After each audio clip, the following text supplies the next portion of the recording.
The town of Bentiu lies in the heart of Sudan in a state named Unity. Nothing could be farther from the mood here.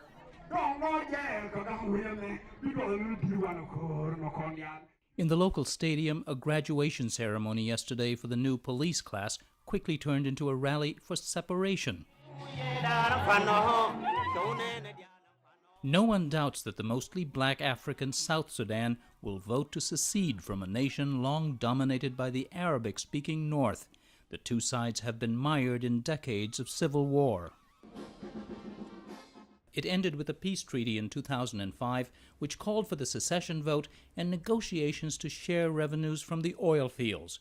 Although they are located mostly in the south, oil revenues have flowed north. We will show them we don't want to be with them. Our choice will be separation, not a union.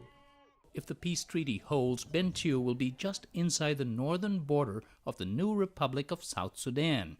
It's one reason the town has been overwhelmed by thousands of returning Southerners, people who'd migrated to the more prosperous north in recent years. It's difficult to say exactly how many people have returned to Bentiu and Unity State, but the estimate of 100,000 is not exaggerated according to relief agencies. That's almost a fifth of the entire population of the state, and everywhere you look there's evidence of the struggle to provide for them. There's barely enough food provided by international agencies. There's almost no shelter. At this makeshift parking lot for moving trucks, returnees like Marisa Nerhos spent hours hunting for their few belongings. Despite all the hardships of the trip, Nerhos, whose face bears the marks of traditional scarification, is pleased to be back. In the north, we were treated very badly. We want to have a good life, and this is our land. The south is going to get independence. I can do something here. I can look for something from the government. We can survive on this land. We can cultivate it. South Sudan's semi-autonomous government paid to bring back Southerners living in the north, part of its campaign to win the separation vote. Mary Nyanden took up the offer for much more than patriotism. People are coming here for voting on January 9th. I always hope to go back to the place I was born, and in case a war happens, I will be safer in the south.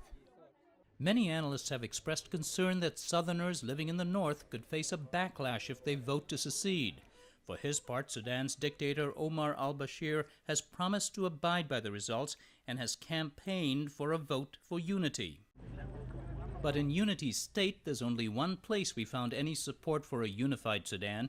That's in the oil fields just outside Bentiu. Many of the workers here are from China, which also buys much of Sudan's oil output. There are also workers here from the north. In this sample, they assumed the unity election symbol. We won't have a problem if the vote goes for separation, they said, but we want unity to stay as one nation. People who support separation raise their hands. We will show them we don't want to be with them. Our choice will be separation, not a union. It's a tall order. South Sudan would be one of the poorest nations on earth. Paved roads and health clinics are almost non-existent, and illiteracy is about 85%. Add to that a continued fear of renewed violence. The crucial agreement on oil revenue sharing still languishes. And besides north-south tensions, there also is a long history of deadly violence among tribes in the south.